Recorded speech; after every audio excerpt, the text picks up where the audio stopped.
정부 긴급 가계부채 점검 회의. 네, 요약하자면 수도권 주택담보대출 6억 제한에 관해서 한번 읽어보겠습니다. 읽기 전에 우선 뉴스 먼저 한번 읽어보겠습니다. 집값 폭등으로 가계대출이 급증하자 정부가 수도권과 규제지역의 주택담보대출 최대 한도를 6억 원으로 제한하는 가계부채 관리 방안을 발표했습니다. 자, 이건 뭐 뉴스 기사니까 이렇게 나왔습니다. 자, 발표했는데 요거를 한번 읽어보겠습니다. 1번 전체 금융권의 가계대출 총량 목표를 당초 계획 대비 절반 수준으로 낮추고 정책 대출도 25% 이상 줄인다. 은행권에서 자율적으로 시행되던 다양한 가계대출 관리 조치들을 이금융권 등 전체에 확대 시행한다. 자율적이라고 말했지만 은행권에 하는 건 거의 강제적이죠. 강남구, 서초구, 송파구, 용산구 2주택 이상자가 주택을 구입하거나 수도권 1주택자가 기존 주택 처분 없이 주택을 구입할 때 LTV는 0으로 한다. 대출 안 해주겠다는 소리죠. 수도권에서 주택을 가지고 있는 사람들이 자기 집을 담보로 생활비 등을 대출을 받을 때는 대출 한도를 1억 원으로 제한한다. 이건 보통 생활안정자금이라고 하는 기존에 한 2억에서 3억까지 아니었나 하는데 지금 1억 원으로 다시 줄이네요. 수도권 규제지역 즉 강남, 서초, 송파, 용산의 갭 투자 목적 즉 임대인과 소유자가 다르다면 금융권 대출이 금지된다. 신용대출을 연소득 이내로 제한해서 신용대출을 주택 구입 등에 사용하는 것은 원천 방지한다. 즉 주택을 살 때 자금이 모자라면 신용대출을 받아서 자금을 보태는 거 이런 것도 막는 겁니다. 수도권의 주택 구입 목적의 주담대를 받는 것은 담보가 아무리 좋아도 6억 원으로 제한한다. 와, 이게 진짜 무섭습니다. 옆에 괄호 열고 전 금융권이라고 되어 있습니다. 자, 이러면 제 생각에는 사업자 대출이 아주 활성화되지 않을까 생각을 합니다.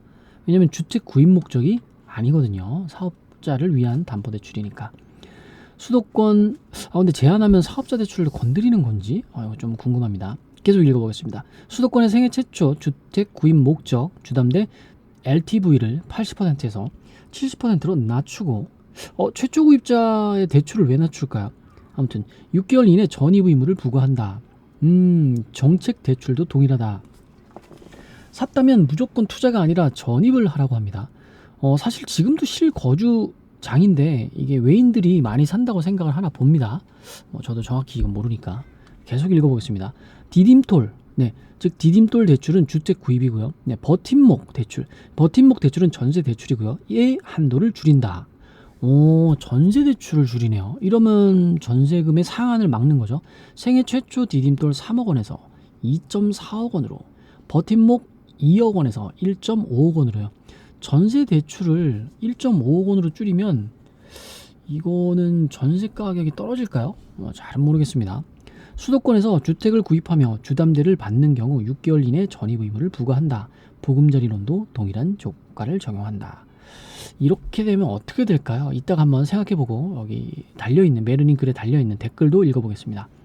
수도권의 전세대출 보증 비율을 현행 90%에서 80%로 강화해서 좀 헷갈리는데 다시 한번요. 수도권의 전세대출 보증 비율을 현행 90%에서 80%로 강화해서 금융기관들이 여신심사를 까다롭게 하도록 유도한다. 이거 엄청 강력합니다. 보증 비율이 80%잖아요? 그럼 전세가 10% 떨어진다고 보시면 됩니다. 와, 근데 버팀목도 저렇게 하는데 보증 비율도 80%다. 엄청나네요.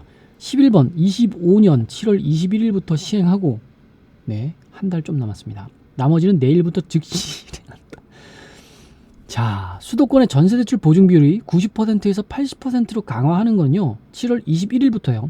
그럼 그 전에 빨리 전세를 선택하시는 분들은 대출이 만약에 90%를 받고자 하면서 보증보험을 들고자 하시는 분들은 빨리 이동하셔야지 되고요. 아니면 계약서를 미리 쓰셔야지 되고요.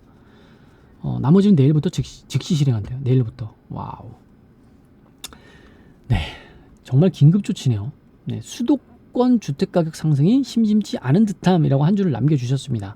댓글 좀 읽어볼게요. 댓글이 와우 497개요. 잠깐만요. 이거 자 댓글이 와 몇 개요 이게?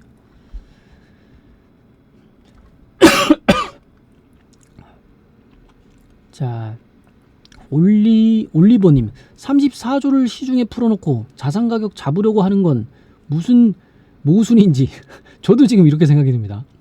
자, 댓글 하나씩 읽어볼게요. 그 사람의 댓글에 이렇게 달렸습니다. 그 외에 앞으로 풀 계획이 있거나 풀려고 하는 돈만 해도 34조 그 이상이죠. 네, 그 아래요. 따뜻한 아이스크림인가요? 또 그 아래요. 제 생각엔 가계부채가 세계 수준으로 봐도 한국은 매우 높은 상태인데 그로 인해서 소비가 많이 위축된 상황이라 판단한 것 같고 앞으로 부채를 낮추고 시장에 돈을 풀어 자영업자를 살리겠다는 취지인 것 같습니다. 그 아래입니다. 우리는 그걸 정책 실패라고 불러요. 당장 정부 고위 관료 청와대 인사들 죄다 서울 아파트 하나씩 들고 있는데 지지자는 무주택자예요. 카카카. 이거 완전 공산당 간부와 인민들인데. 이거 이해가 되는데요. 그 아래 자영업자 살린다고 돈을 푸는데 주 15시간 미만 근로자한테도 유급휴가와 주휴수당을 주는 걸 검토하고 3개월 미만 근로자도 퇴직금 주려고 함. 그런가요? 3개월 미만도? 이거 그럼 어떻게 고용하죠? 자, 그 아래 능력 없는 자영업자들 살리려는 거부터 틀려 먹은 생각임. 5집 중 2개가 아웃되어야 5집 중 2개가 아웃되어야 3개가 사는데 죽을 때까지 계속 돈 찔러주면서 출혈 경쟁하고 남은 3개도 빚더미에 앉히려는 거죠. 와, 이 비유도 틀린 말은 아니네요. 다음 말이 참 앞뒤가 안 맞는 것 같은데 그냥 서민 자영업자들은 가족끼리 일하든지 다 죽어라 하는 듯. 네, 저도 지금 이런 생각이 좀 들었습니다. 자, 또 한번 내려가 볼게요. 요거는 좀 감자돌이라는 사람이 이런 댓글을 달았어요. 와, 집값 내려가겠는데요? 라고 하니까 그 아래 이런 댓글이 달립니다. 반대일 듯요. 고가주택 제외. 혹시 학습 능력이 없으신 건가요? 그 아래 학습 능력, 요거는 거기에 대해 다시 반박입니다. 학습 능력은 잘 모르겠는데 말하시는 거 보니까 애비분 어떠신지는 잘 알겠네요. 이건 좀 제 지금 싸우자는 겁니다. 자, 그 아래 학습 능력, 이거 그만 읽죠? 서로 자꾸 욕만 하고 있네요. 지금 뭐라고 하냐면요. 이렇게 규제 나왔으니까 집값 떨어지겠는데요? 이런 겁니다. 그런데 요건 아니죠. 여러분 잘 생각해 보세요. 이거 제 의견입니다.